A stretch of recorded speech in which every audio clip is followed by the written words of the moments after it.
Cuando Chelsiri Hernández, una niña de tan solo 12 años, desapareció camino al colegio, su familia se activó y comenzó a buscarla por todos lados.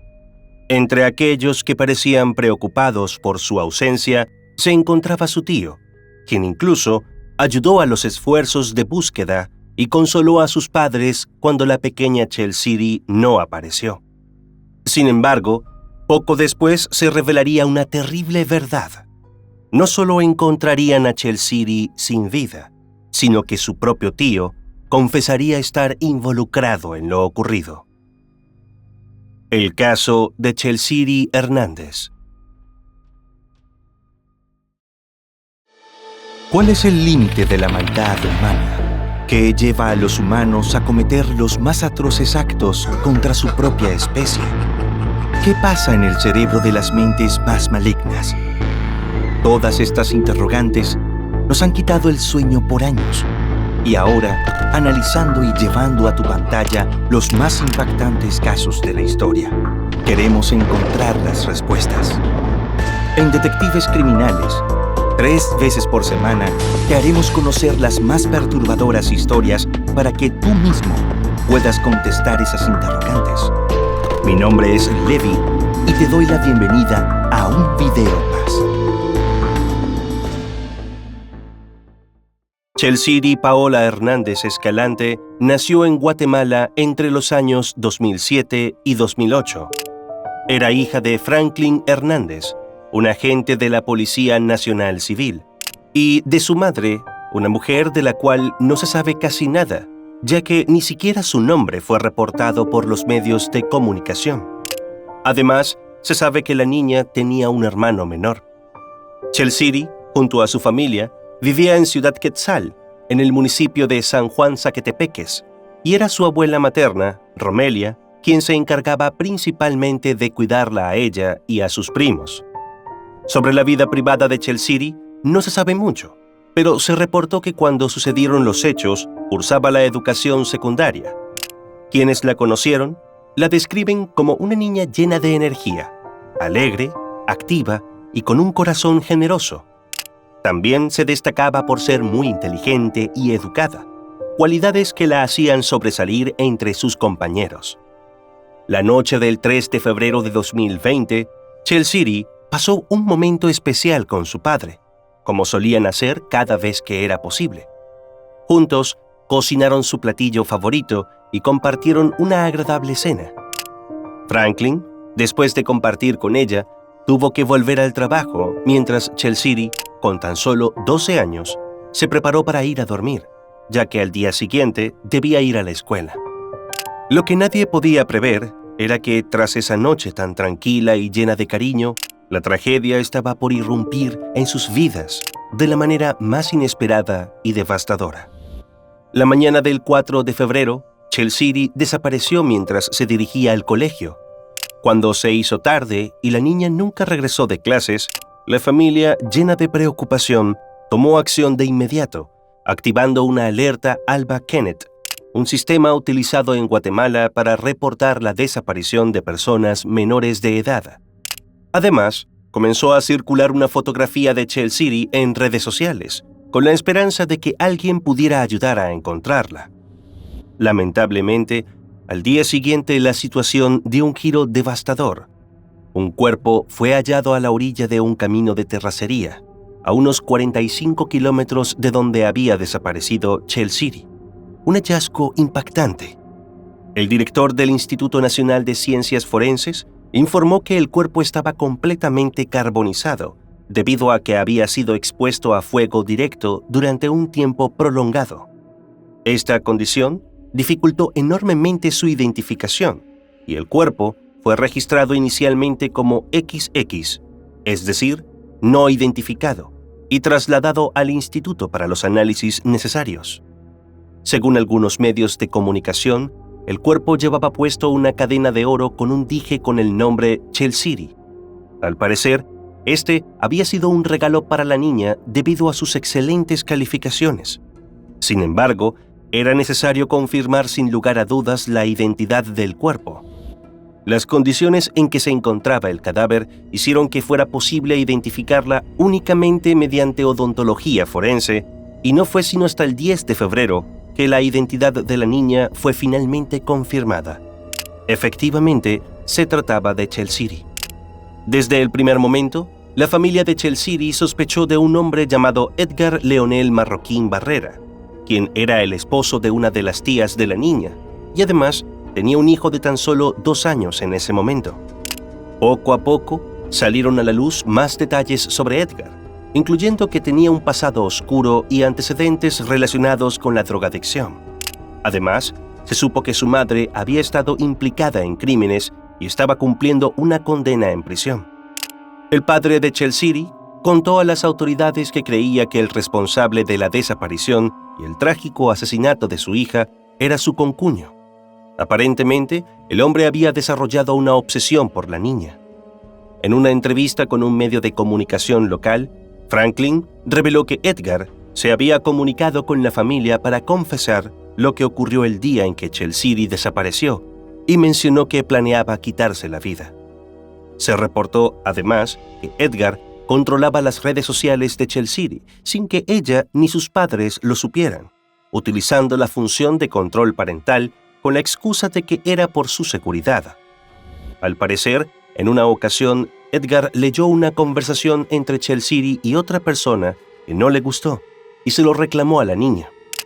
Fue en ese momento cuando Chelsiri y sus padres descubrieron que el hombre había estado monitoreando sus redes. La madre de Chelsiri lo confrontó por lo que había hecho, y solo unos días después de esa confrontación, Chelsiri desapareció. Las sospechas de la familia se confirmaron casi 2 semanas después de la desaparición de Chelsiri, cuando el propio Edgar se entregó voluntariamente a las autoridades. Ese mismo día, el juzgado de la niñez y adolescencia lo procesó bajo el cargo de femicidio. Sin embargo, en ese momento no había una orden de aprehensión oficial en su contra, por lo que no fue arrestado. A pesar de esto, la División Especializada en Investigación Criminal lo mantuvo bajo custodia policial debido a que amenazaba con quitarse la vida. En su confesión, Edgar relató que atropelló a la niña de forma accidental luego de que, supuestamente, fuese a su casa para llevar a su hermano menor a la escuela. Controlado por el miedo, escondió el cuerpo en el maletero de su vehículo. Según su versión, llevó el cuerpo a su lugar de trabajo y luego lo incineró en un terreno baldío para deshacerse de él. Afirmó que actuó así por temor a su propia vida, ya que sabía lo amada que era la niña, y sin duda, sus padres querrían vengarse. Estas declaraciones fueron recogidas por los medios de comunicación presentes en el lugar, pero extrañamente Edgar decidió no declarar formalmente ante el juez. Sin embargo, la versión de los hechos que ofreció no convenció al fiscal a cargo del caso, ya que, según la investigación, la muerte de Chelsiri no se había producido por un accidente de tránsito. El miércoles 12 de febrero de ese mismo año, la familia y amigos de Chelsiri le dieron su último adiós en el cementerio. El velorio se llevó a cabo en un terreno cercano a la casa donde vivía la niña, un espacio cargado de recuerdos y dolor para quienes la conocieron. En un giro inesperado de los hechos, y aunque el tío de Chelsiri se había declarado culpable, el Juzgado Pluripersonal de Femicidio de Guatemala decidió una clausura provisional del caso en su contra. Esta clausura significaba que, a juicio del tribunal, no había suficiente evidencia para sustentar el caso y que se necesitaban más elementos para abrir formalmente el juicio. Esta decisión llegó después de que la audiencia de apertura a juicio fuera suspendida en 5 ocasiones a lo largo de 2020, debido a distintos motivos, como los desafíos y restricciones derivados de la emergencia sanitaria mundial y problemas de organización judicial. Para los familiares de Chelsiri, la resolución del juzgado fue un golpe muy difícil de sobrellevar tras casi un año de espera y de clamar por justicia. A pesar de esto, la Fiscalía no estuvo de acuerdo con la decisión del juez y presentó un recurso legal para que una sala revisara la pertinencia de abrir juicio contra Edgar. Finalmente, en febrero de 2021, una sala de apelaciones ordenó que se llevara a cabo el juicio por el delito de femicidio. Esta resolución devolvió la esperanza a la familia de Chelsiri, quienes ansiaban ver que se hiciera justicia. El juicio contra Edgar comenzó en febrero de 2024, 4 años después de la muerte de Chelsea. Durante el proceso, Edgar continuó proclamando su inocencia y afirmó que no había matado a su sobrina, aunque reconoció que sí quemó su cuerpo. En un principio, el hombre había dicho que había atropellado a la niña accidentalmente y por miedo decidió incinerar el cuerpo. Sin embargo, cambió esa versión y ante el tribunal dijo que había sido amenazado por delincuentes que le ordenaron deshacerse del cuerpo, el cual, según él, fue dejado en su vehículo sin su consentimiento. A pesar de las diferencias en sus versiones, en ambas admitió haber estado en la escena donde el cuerpo de Chelsea fue quemado y abandonado. La fiscalía presentó una hipótesis sustentada por las investigaciones y las grabaciones de cámaras de seguridad. Según estas pruebas, el 4 de febrero de 2020, Edgar llegó a la casa de Chelsea en su motocicleta, a eso de las 7 de la mañana. Una hora más tarde, se lo vio salir de la residencia en un auto rojo y se sospechaba que llevaba el cuerpo de la niña en el vehículo. La secuencia de los hechos continuaba indicando que a las 10 de la mañana, Edgar llegó a su trabajo en la ciudad. A lo largo del día, se le observó salir de su lugar de trabajo aproximadamente cada 2 horas para revisar el baúl del auto, lo que llevó a la presunción de que Chelsea aún podría estar con vida en ese momento. En las imágenes, también se le vio cargando un galón de gasolina y fósforos. Finalmente, alrededor de las 10 de la noche, Edgar abandonó su trabajo y se dirigió hacia Villa Canales, donde quemó el cuerpo de la niña con la intención de borrar toda evidencia. Esta detallada reconstrucción de los eventos presentó un panorama contundente ante el tribunal. Durante el juicio, la fiscalía también presentó evidencia clave que fortaleció la acusación. A través de la activación de antenas de telefonía, se demostró que Edgar había estado en la zona donde se encontró el cuerpo de su sobrina, lo que lo vinculaba directamente con el lugar del crimen. Los forenses también proporcionaron detalles cruciales. Tras el análisis, encontraron rastros de gasolina en uno de los edredones, que se cree fue utilizado para envolver el cuerpo antes de ser quemado. La necropsia realizada no pudo determinar con precisión la causa de la muerte debido al alto grado de carbonización del cuerpo.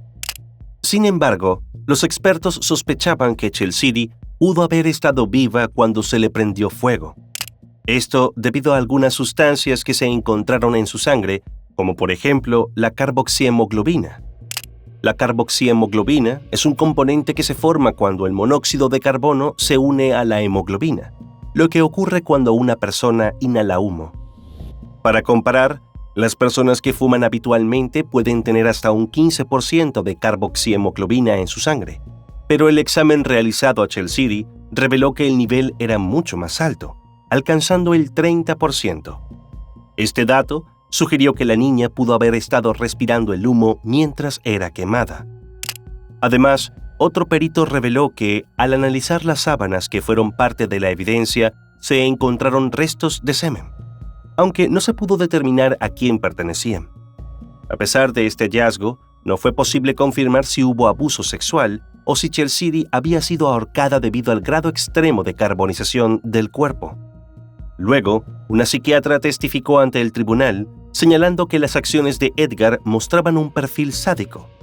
La doctora explicó que era difícil entender cómo alguien que decía tener afecto por una niña pudiera, como primera opción, quemarla después de atropellarla, en lugar de pedir ayuda, llamar a emergencias o llevarla al hospital. ¿Por qué no llamó a los bomberos? Porque qué decía yo cuando vieran un cuerpo que no estaba bien, de que no respondía. Es lo que hacen los bomberos todo el tiempo, llegar con atropellados. Pero yo no sabía qué hacer en ese momento, me asusté mucho. Según la psiquiatra, este comportamiento reflejaba una falta total de empatía y una naturaleza extremadamente cruel. La especialista también mencionó que durante su evaluación de Edgar, el hombre intentó justificar sus actos, incluso tratando de criminalizar a Chelsea al afirmar que ella tenía actitudes provocativas y que enviaba fotos a hombres. Sin embargo, la familia de la niña describió a Chelsea como una menor normal para su edad, sin comportamientos riesgosos. Esto dejaba claro que las acusaciones de Edgar carecían de fundamento y solo reflejaban su intento de desviar la culpa. Un testimonio clave también fue el de la esposa de Edgar, tía de Chelsea. Ella relató que el día en que se reportó la desaparición de su sobrina, recibió alrededor de 17 llamadas telefónicas de su esposo, pero no pudo atenderlas porque estaba dormida. La mujer también declaró que después de que su esposo se entregara a las autoridades, ella dejó de comunicarse con él. Estaba profundamente molesta y dolida, ya que no podía creer lo que había sucedido. Por otro lado, la defensa de Edgar presentó su argumentación, señalando que durante la investigación la Fiscalía no siguió los protocolos y estándares internacionales establecidos. Además, insistió en que no se había llevado a cabo una investigación científica adecuada ni se había seguido la metodología específica que debería emplearse en casos de ese tipo. Uno de los puntos clave que expuso la defensa fue que, según el informe médico forense, no se había podido determinar con certeza la causa de la muerte de Chelsea, ni si estaba viva cuando fue quemada. Por lo tanto, argumentaron que no se podía probar la participación de Edgar en la muerte de su sobrina, solo que él había quemado el cuerpo, tal como había dicho el hombre. A pesar de los esfuerzos de la defensa, la evidencia presentada por la Fiscalía fue contundente. Los testimonios, las pruebas y los análisis realizados fueron suficientes para que el tribunal encontrara a Edgar culpable del femicidio. Finalmente, el 29 de abril de 2024, más de 4 años después de la muerte de Chelsea, el Tribunal Segundo Pluripersonal de Sentencia Penal de Delitos de Femicidio y otras formas de violencia contra la mujer y violencia sexual del Departamento de Guatemala dictó la sentencia condenatoria. Edgar Leonel Marroquín Barrera fue condenado a 33 años de prisión, una pena que no se puede modificar debido a su gravedad por el delito de femicidio. Esta sentencia representó un paso importante hacia la justicia para Chelsea y su familia. Aunque la condena no borró el dolor ni el vacío que dejó la partida de Chelsea, una niña llena de sueños. Al menos su familia pudo encontrar algo de paz sabiendo que la justicia se hizo, aunque tarde, para que su memoria nunca sea olvidada.